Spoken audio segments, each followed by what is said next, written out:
Et pas un sou, je dirais zéro sou, mon éducation à l'État canadien, à l'État québécois. Et j'ai commencé à faire des études en droit à l'Université du Québec à Montréal à partir de 88-89. Je suis devenu avocat en 1991. Ça, c'est pas des anecdotes, là, c'est une réussite. En 2002, j'ai créé cette radio. J'avais la possibilité de créer une radio ethnique parlant créole, parlant d'autres langues. J'ai demandé et j'ai obtenu du CRTC comme condition de licence qu'on fasse une radio française, une radio ethnique de langue française, la seule en Amérique du Nord pour pouvoir permettre à ces communautés ethniques de s'intégrer à la société d'accueil, n'est-ce pas, par la langue, par la culture, le français.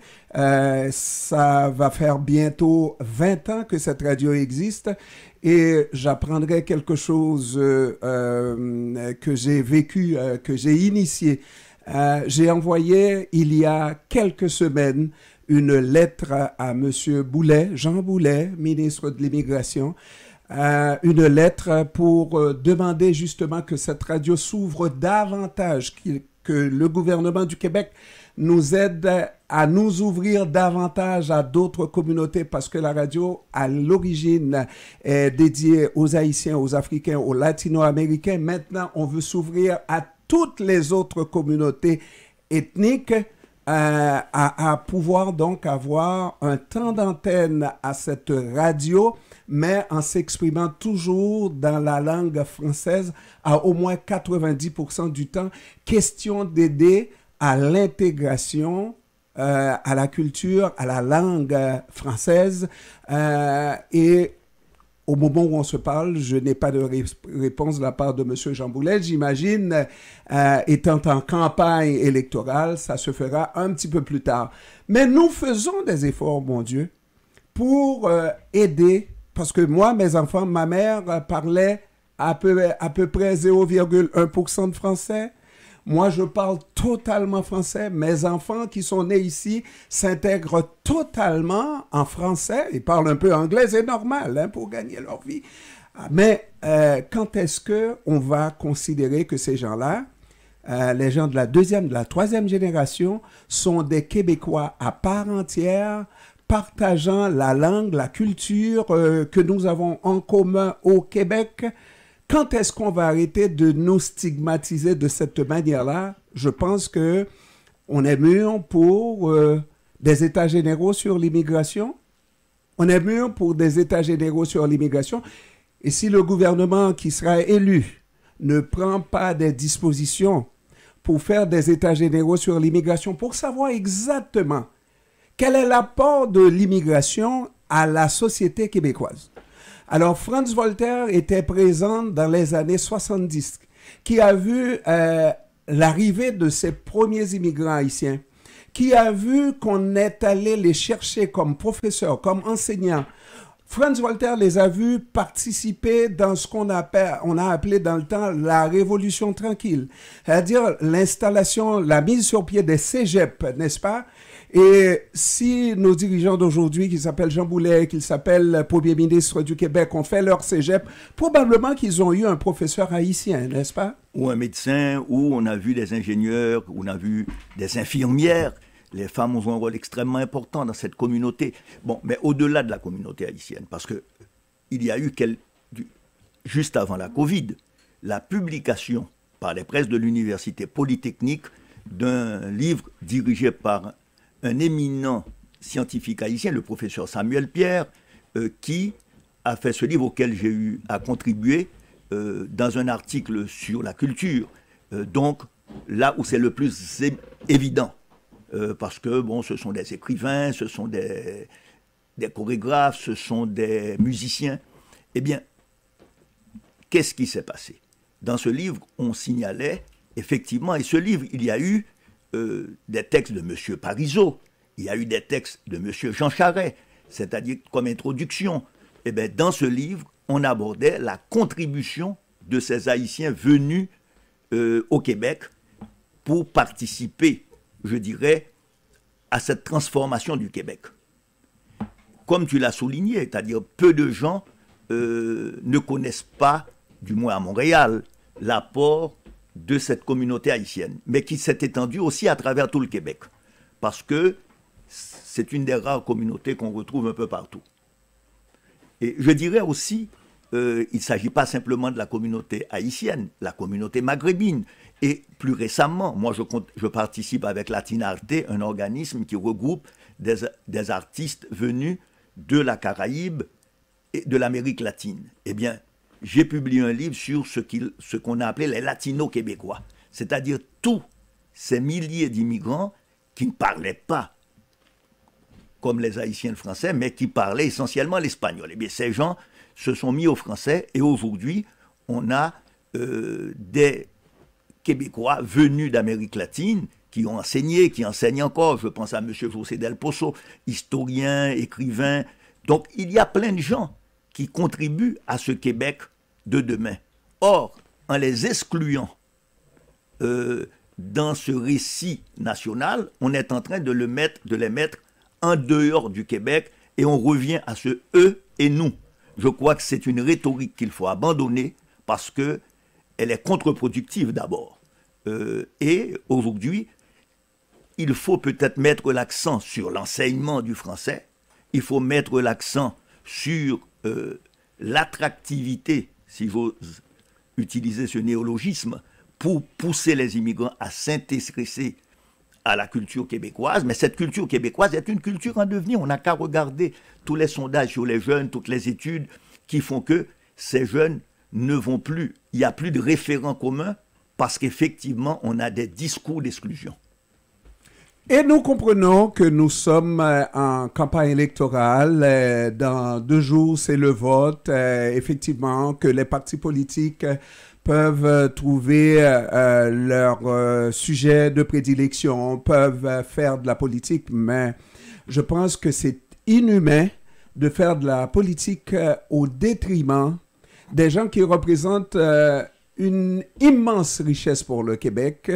Les gens qui, comme moi, ont coûté très peu pour leur éducation au Québec et qui, moi, mon premier emploi, je l'ai eu ici au Québec et depuis, ma foi, 40 ans, je travaille au Québec et je n'ai jamais eu une seule journée où je ne travaillais pas.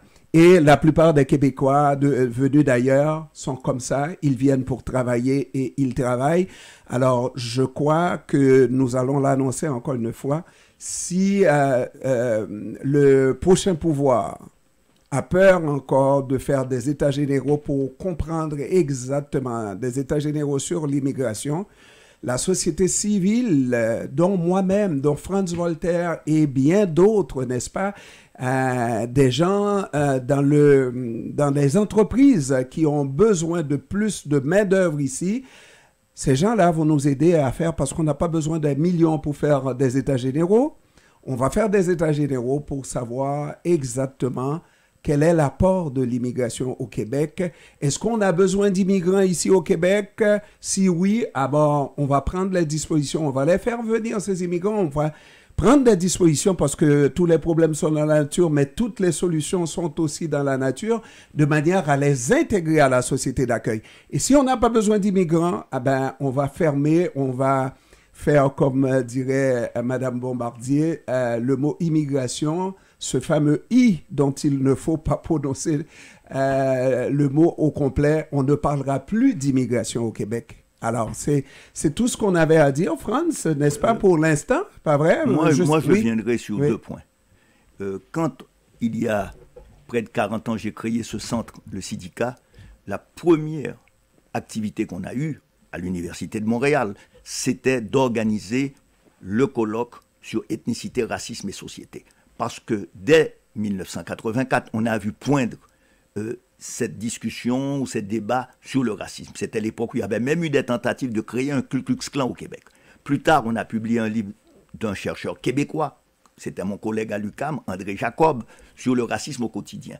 Donc, il y a toute une réflexion qui est en train de se développer depuis plus de 40 ans sur la question du racisme et qu'il faudrait mettre au rencard. C'est-à-dire aujourd'hui, dans un monde où les changements climatiques nous menacent tous, dans un monde où toutes ces théories pseudo-scientifiques sur le racisme sont contestées par la science, eh bien, dans ce monde-là, on a besoin de discours d'intégration et pas de discours d'exclusion. Alors moi, mon dernier mot, c'est de dire que si le racisme systémique n'existait pas au Québec, eh bien, François Legault, le Premier ministre sortant, M. Jean Boulet, ministre de l'Immigration sortant, viennent de mettre le racisme systémique dans la terre québécoise avec des possibilités que ça continue et continuer longtemps encore pour aller à l'encontre de tous ces efforts qui sont faits d'intégration de la part des immigrants. Et ça sera de la faute de ces dirigeants-là, je crois, que le moment est venu de se reprendre, n'est-ce pas? Pas de nous faire des excuses plates, des excuses, n'est-ce pas? Mais de dire les vraies affaires et de prendre les dispositions pour montrer et faire comprendre à la société québécoise, la vraie société qui a tendance à croire ce que disent les uns et les autres, n'est-ce pas? Que, au contraire, il y a un apport inestimable de l'immigration aux Québécois. Voilà, merci. Voilà, on va se retrouver un peu plus tard pour notre émission, mesdames, messieurs. Billet de retour, c'est à 16h. On se retrouve un peu plus tard. Merci beaucoup, Franz Walter. Merci beaucoup de m'avoir permis d'essayer d'aborder cette question. Et je pense que ton idée des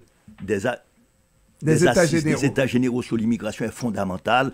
Et cela permettra d'avoir les voix de tout le monde pour essayer de comprendre la complexité de ce problème. Merci beaucoup. Merci. Au revoir.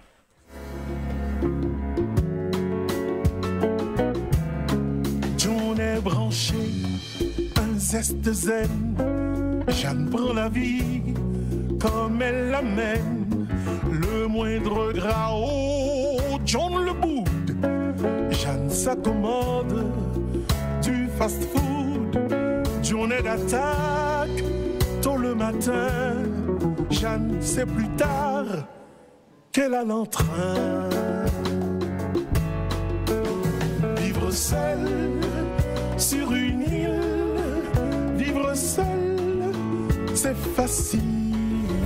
Vivre ensemble et d'hiver, faut apprendre à le faire.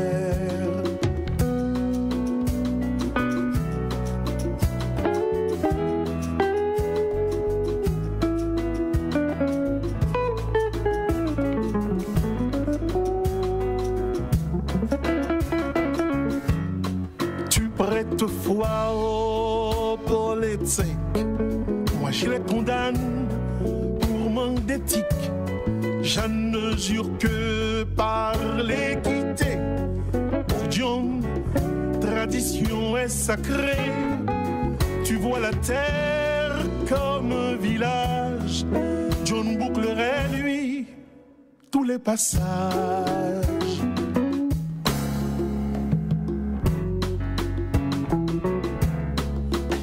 Prie, non, aucun Dieu.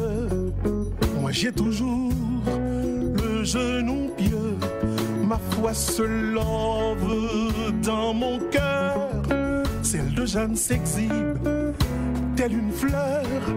J'aime l'été, saison de l'amour. Ma femme proteste, c'est tous les jours.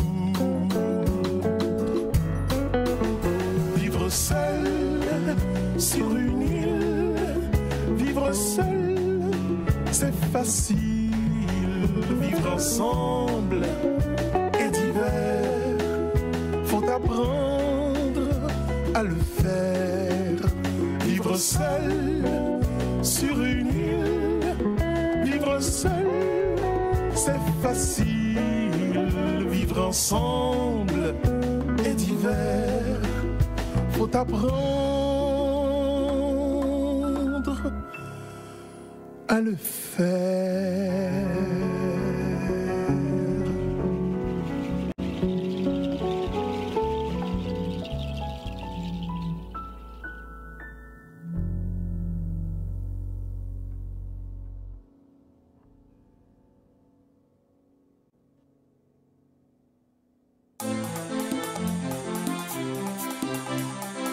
Inga, inge, inge, hala, hale, hale, inga, inge, inge, inge, inga, inga, inge, inge.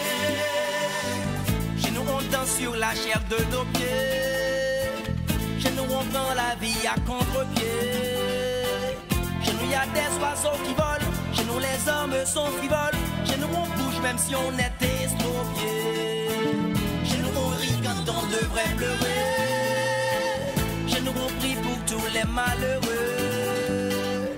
Chez nous quand John Mogène entrait dans la cour, vous entendez quelque chose comme ça.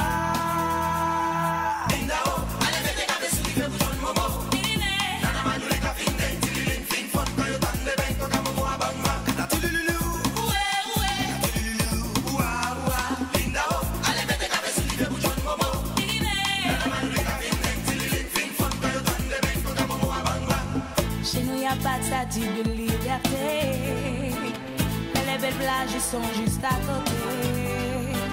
Chez nous Jésus est un ami, chez nous on danse sous la pluie, chez nous le diable marche en plein midi. Chez nous les femmes sont des potomitons, et certains hommes se prennent pour des titans. Chez nous quand vient le moment d'aller au combat, on chante les chansons des sambas.